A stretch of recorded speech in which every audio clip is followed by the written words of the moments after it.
My name is Rich Turnbull, and I am the head of the exhibition committee here at Manhattan Graphic Center. So I'm going to be talking a little bit about this exhibition, which you can see behind me, which is here for the month of May 2015, and it's a show called Triple X. And it's a show which is largely about erotica. And we got way more entries than we anticipated for this, which is always nice. Unwrapping the things on the shelves is always part one of the process and a big surprise.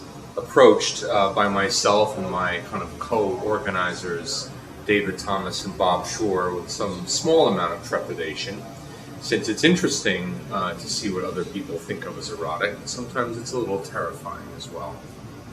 And we'll take a look at a couple of pieces, three of the pieces in the show in a little bit more detail.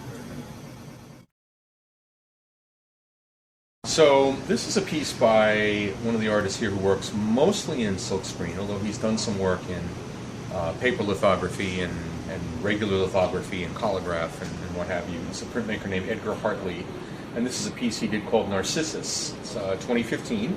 It's silkscreen, and it's an edition of 5, so this is number 1 out of 5. And the way that Edgar made this print is to start, fairly obviously from looking at it, with a photographic image, and the image is manipulated largely via Photoshop. The composition is arranged via Adobe Illustrator. The butterflies in the background of this print are kind of interesting because it's serious old school technology, and they're taken from a chart pack, which is an old brand of press type, which is quite hard to find these days. You know, like many things, it's on eBay, and it's all applied by hand, but then the image itself is manipulated digitally. And that's what gives us the final product that we're looking at here.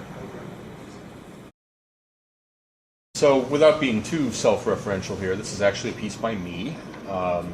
And it's silkscreen. I tend to work in silkscreen, but also monotypes and experimental photography here at Manhattan Graphic Center. But one of the things I like doing in silkscreen, because silkscreen is so good for this, is layering and layering and layering lots of colors. And I don't really draw much myself, although I have some sort of minimal, even fetal draftsman abilities. So I tend to work with a lot of photo-based imagery in silkscreen, because that's another thing that silkscreen is really good for.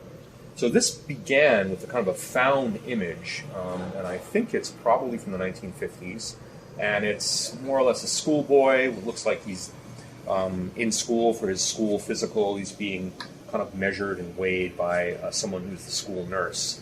And it's an old black and white photograph, and through Photoshop I manipulated it and separated it into various layers and printed each layer. So you can see there's at least, I think, 4 colors going on here. And really turned the image into something that certainly wasn't in its original black and white form. I mean, I think of this as illustrating like one of those old Time Life books on school hygiene or something like that. And in some ways, the most fun part of the print for me was the title, or coming up with the title afterwards, which is called Dream 23, Underage Devil Boy Receives Sexual Instruction, made this year in 2015. So this is a piece by another artist who works here, Franco Marinai, and he also makes chemograms or experimental photographs, but then he does something very interesting with them. Instead of turning them photographic images, he actually manipulates them digitally and uses them essentially as positive films, which are then exposed onto a photogravure plate and then printed, of course, like a photogravure, which is basically an intaglio or an etching process. And one of the really curious things about Franco is that a lot of his work is, first of all, quite conceptual. You can tell from the title here, After Courbet, The Origin of the World, Old Model with Psoriasis and Varicose Veins. And of course, the challenge would be to find all of these things in here, but I think it's fairly straightforward what he's talking about.